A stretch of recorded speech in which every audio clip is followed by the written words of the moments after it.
Salut à tous et bienvenue. On va entrer directement dans le vif du sujet. Que se passe-t-il vraiment avec ta prostate si tu te masturbes tous les jours? C'est une question que beaucoup d'hommes se posent, mais qui n'osent presque jamais formuler à voix haute. Pour beaucoup, la prostate reste une glande mystérieuse à laquelle on ne prête pas attention jusqu'au moment où elle commence à poser des problèmes. On entend des histoires, on s'inquiète, et bien souvent on ignore les signes d'alerte en espérant qu'ils disparaissent. Soyons honnêtes, c'est un sujet difficile à aborder, même avec un médecin. Entre la gêne et la désinformation, la confusion est énorme. Mais ignorer sa santé par honte est l'une des pires choses que l'on puisse faire pour sa qualité de vie. Alors aujourd'hui, on va briser ce tabou. Dans cette vidéo, on va s'intéresser à la vraie science derrière la fréquence d'éjaculation et la santé de la prostate. On va découvrir ensemble les 3 grands changements que traverse la prostate après 40 ans. Et surtout, je vais te donner un plan d'action clair et simple, avec des étapes que tu peux mettre en place dès aujourd'hui pour mieux protéger ta prostate sur le long terme. Reste bien jusqu'au bout, car l'un des conseils que je vais partager concerne un aliment très courant que tu as probablement déjà dans ta cuisine, et c'est un véritable allié pour la prostate. Commençons par la base, qu'est-ce que la prostate? Imagine une petite glande de la taille d'une noix. Elle se situe juste en dessous de la vessie et entoure l'urètre, ce tube qui permet à l'urine de sortir du corps. Son rôle principal est de produire le liquide qui nourrit et transporte les spermatozoïdes, ce qui en fait une partie essentielle du système reproducteur masculin. Durant la jeunesse, elle fonctionne discrètement sans qu'on y pense vraiment. Mais voici ce qu'il faut comprendre. Avec l'âge, et surtout après 40 ans, la prostate a naturellement tendance à grossir. C'est un phénomène normal pour la majorité des hommes. Lorsqu'elle grossit, elle peut commencer à comprimer l'urètre, et c'est là que surviennent les symptômes classiques et agaçants que beaucoup remarquent. Difficulté à démarrer la miction, jet d'urine faible, réveil multiple la nuit pour aller aux toilettes, et cette impression frustrante que la vessie n'est jamais complètement vide, peu importe les efforts. Si ça te parle, sache que tu n'es pas seul. Alors, allons droit à la question du titre, une éjaculation fréquente, que ce soit par la masturbation ou avec un partenaire, est-ce bon ou mauvais pour la prostate? La science à ce sujet est vraiment intéressante. Une étude majeure publiée dans la revue European Urology, qui a suivi des milliers d'hommes pendant près de 20 ans, a révélé un lien fort. Les hommes qui éjaculaient plus souvent, environ 21 fois ou plus par mois, avaient un risque significativement plus faible de développer un cancer de la prostate par rapport à ceux qui n'éjaculaient que 4 à 7 fois par mois. La principale théorie derrière cela s'appelle l'hypothèse du nettoyage de la prostate. L'idée est simple, à chaque éjaculation, la prostate est comme rincée.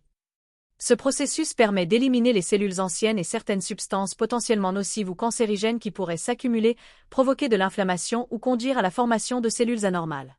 C'est un peu comme nettoyer régulièrement les canalisations pour éviter les dépôts.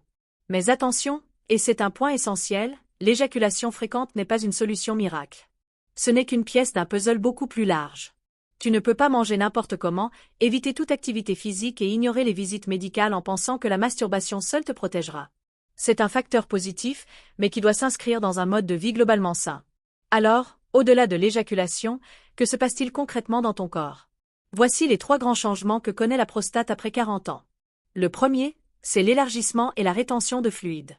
Comme je l'ai dit, la prostate grossit naturellement avec l'âge, un phénomène appelé hyperplasie bénigne de la prostate, ou HPP. Ce n'est pas un cancer, mais c'est ce qui cause la plupart des symptômes urinaires. En grossissant, la glande peut aussi devenir moins efficace pour expulser ses fluides, ce qui entraîne une rétention. Cela peut provoquer une sensation constante de pression ou d'inconfort et conduire à une inflammation chronique de bas niveau, qui est un facteur clé dans de nombreux problèmes de santé. Le deuxième grand changement est lié aux variations hormonales. Avec l'âge, les niveaux de testostérone diminuent naturellement. Dans le même temps, une partie de cette testostérone est transformée par le corps en une hormone beaucoup plus puissante appelée dihydrotestostérone, ou DHT. Des niveaux élevés de DHT stimulent la multiplication des cellules prostatiques, ce qui contribue directement à son élargissement. Ce déséquilibre hormonal joue donc un rôle majeur dans l'évolution de la prostate. Le troisième changement, enfin, est une augmentation du risque d'anomalies cellulaires. Pour simplifier, chaque jour, ton corps renouvelle ses cellules.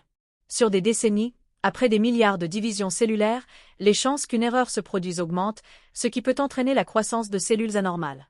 La combinaison de l'inflammation, des changements hormonaux et du simple effet du temps élève le risque de développer des maladies comme le cancer de la prostate. C'est exactement pour cette raison qu'être proactif et se faire dépister n'est pas seulement conseillé, mais indispensable. Maintenant, bien que les facteurs connus comme l'âge, les hormones et l'alimentation soient essentiels, je dois partager avec toi une découverte controversée qui attire de plus en plus l'attention. Des recherches récentes, menées principalement par des scientifiques au Japon, mettent en avant une autre cause qu'ils considèrent comme la véritable raison pour laquelle des millions d'hommes souffrent.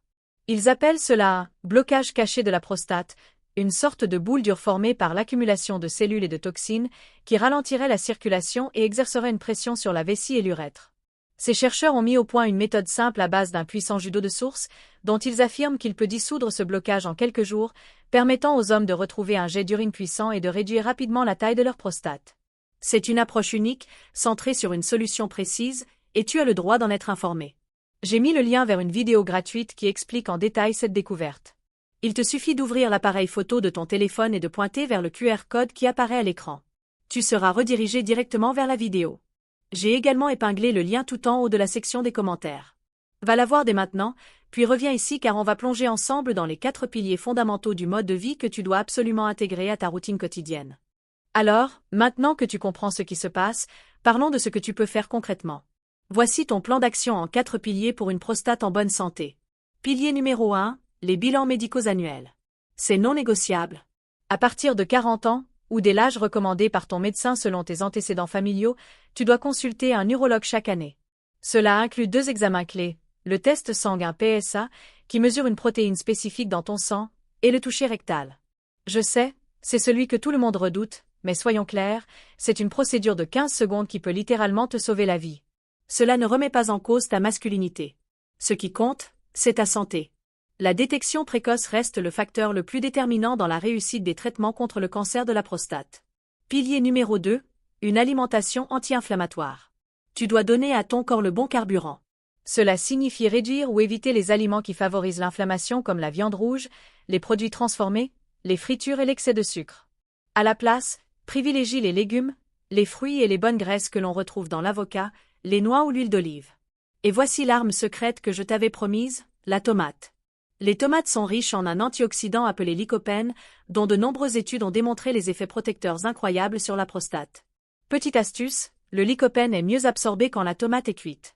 Donc la sauce tomate, le concentré de tomate et même le ketchup peuvent être excellents pour ta prostate. Pilier numéro 3, une activité physique régulière.